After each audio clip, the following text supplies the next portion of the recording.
السلام عليكم ورحمة الله وبركاته. طلاب الصف الثاني الإعدادي، أهلا بيكم في قناة وز نسمة. النهاردة إن شاء الله هنحل مع بعض الفصل الخامس قصة بعنوان إرادة الشعب وعزل الوالي التركي خورشيد من كتاب الأضواء، تانية إعدادي ترم أول 2024. بس قبل ما نبدأ الفيديو ما تنسوش اللايك والشير والاشتراك في القناة عشان يوصل لكم كل جديد، وتفعلوا زر الجرس على الكل. وطبعا احنا حلينا مع بعض الفصل الأول والتاني والتالت والرابع، ودلوقتي هنحل الخامس. اللي فايته اي حاجه في قائمه تشغيل في القناه باسم حل تدريبات كتاب الاضواء تانية اعدادي ترم اول 2024، واللي مش عارف يوصل لها يكتب لي في الكومنتات وانا هحط له لينك الفيديو اللي هو عايزه. تمام، هنبدا دلوقتي نحل التدريبات على الفصل الخامس. بيقول لي تخير الصواب مما بين قوسين. ألف: لجأت جموع الشعب إلى نقط ليتحدثوا باسمهم أمام الوالي، التجار والصناع ولا الجنود والضباط ولا المشايخ والعلماء؟ تمام، هما المشايخ والعلماء. طب ليه المشايخ والعلماء؟ لأن احنا عارفين إنه لجأت جموع الشعب إلى المشايخ والعلماء لمكانتهم العظيمة عند الناس، ولأنهم كانوا موضع احترام وتقدير. تمام. بعد كده به بيقول لي كان هم خورشيد في الحياة جمع المال ولا تعيين أقاربه ولا تحصيل العلوم؟ طبعا جمع المال، لأن احنا عارفين إن خورشيد كان والي فاسد ظالم لا يهمه سوى جمع المال لينفقه على ملذاته. تمام. جيم بيقول لي أرسل خورشيد رسوله مرة ثانية إلى محمد كريم ولا عمر مكرم ولا حسن طبار ولا والي عكا؟ طبعا إلى السيد عمر مكرم. دال بيقول لي تجمعت جموع الشعب وطوائفه حول دار المحكمة العليا ولا الحكمة ولا القضاء العالي؟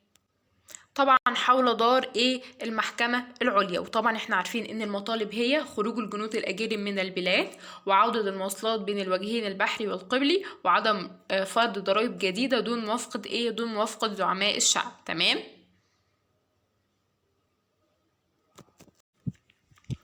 اتنين بيقول لي أكمل العبارات الآتية.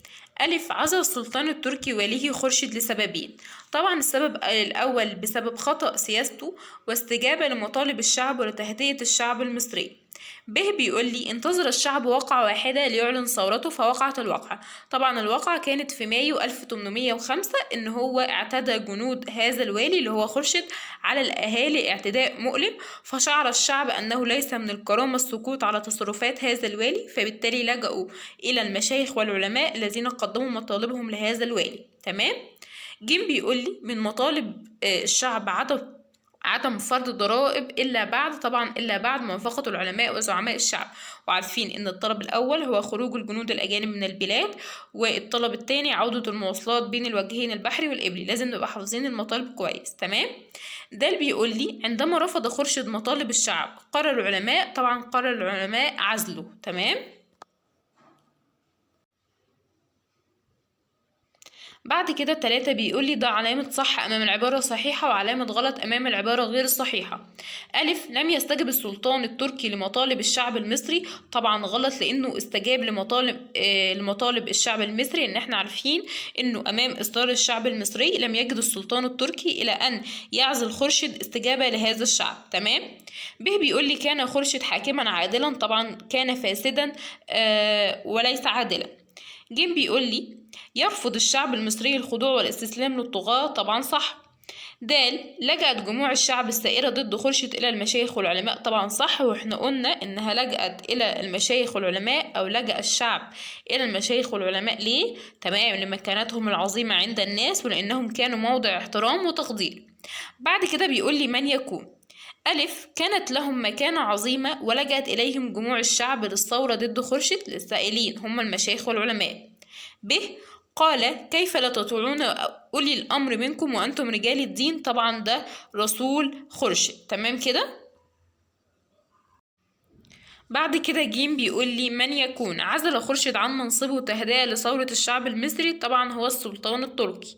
دال بيقول لي قال كل خورشيد أنه ليس الوالي العادل الذي تجب على الشعب طاعته. طبعا هو السيد عمر مكرم. بعد كده ندخل على الأسئلة المقالية. بيقول لي أجب عن الأسئلة الآتية. ماذا تعرف عن خورشيد وبمن استعان في حكمه؟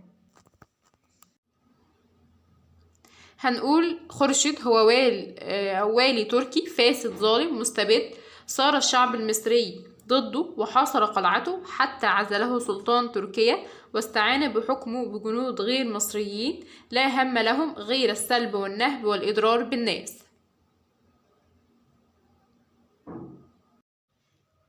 به بيقول لي ما موقف عمر مكرم من خورشيد؟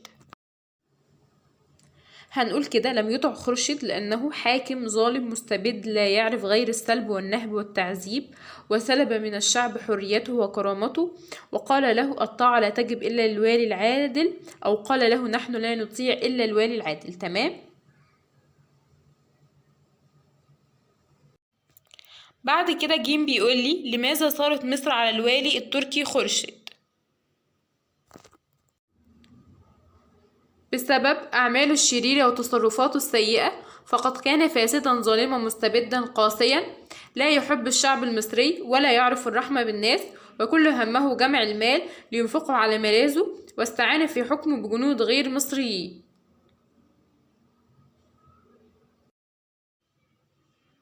دال ماذا فعلت جماهير الشعب المصري لإجبار خورشيد على الخضوع لإرادتها؟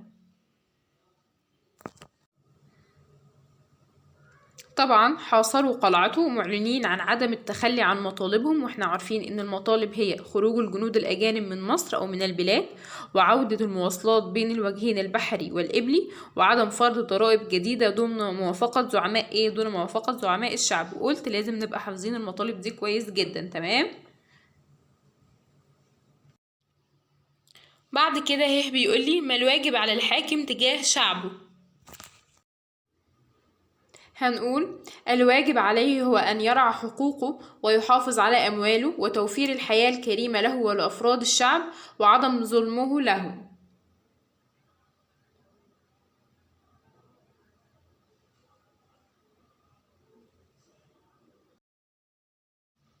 بعد كده واو بيقولي لماذا عزل السلطان التركي واليه خورشيد؟ هنقول كده تهدئة لثورة وغضب الشعب المصري. آخر سؤال معنا في المقال بيقولي تجمعت جموع الشعب وطوائفه مع المشايخ والعلماء لتقديم مطالبهم لخورشيد، فعلى ما يدل ذلك؟ طبعا يدل ذلك على المكانة العظيمة التي كان يتمتع بها المشايخ والعلماء ومدى احترام الناس وتقديرهم له.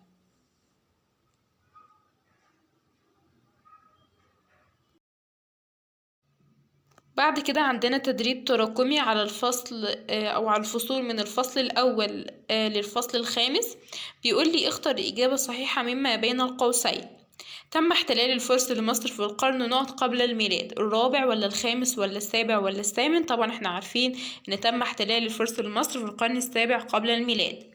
ب لجأت إليهم جموع الشعب الأعيان ولا العلماء ولا القضاة ولا الشرطة؟ طبعا هم العلماء، ولو كان في المشايخ كنا هنختار. 2 بيقولي ضع علامة صح أمام العبارة الصحيحة وعلامة غلط أمام العبارة غير الصحيحة. عمل رجال خورشيد الشعب المصري معاملة حسنة؟ طبعا غلط، عملوهم بقوة وغلظة وقسوة. ب قاد عمر مكرم المقاومة في الصعيد؟ طبعا غلط، اللي قاد المقاومة في الصعيد هو أحمد الأبنودي، أو ممكن نقول قاد عمر مكرم المقاومة في القاهرة. تمام. بعد كده بيقولي أجب عما يأتي. ألف بما حلم قمبيز وماذا فعل ليحقق حلمه؟ هنقول كده حلم قمبيز بدخول مصر وقام بإعداد جيش كبير هجم به على مصر وكانت له الجولة الأولى.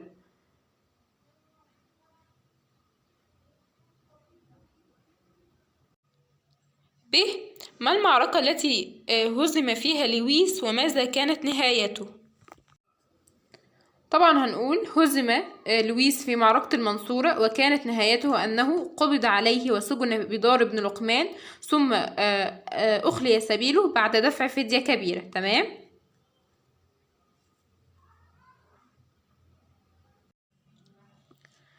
وبكده نكون خلصنا حل الفصل الخامس قصة كفاح شعب مصر اللي بعنوان إرادة الشعب وعزل الوالي التركي خورشيد من كتاب الأضواء تانية إعدادي ترم أول 2024. بس قبل ما الفيديو ينتهي ما تنسوش اللايك والشير والاشتراك في القناة وتدعمونا عشان ان شاء الله نكمل في الحل. واللي عنده اي سؤال يكتب لي في التعليقات، انا برد على كل التعليقات. ولو في فيديو مش عارفين تجيبوه برضو اكتبوا لي في التعليقات وانا هحطه لكم. وان شاء الله تكونوا استفدتوا.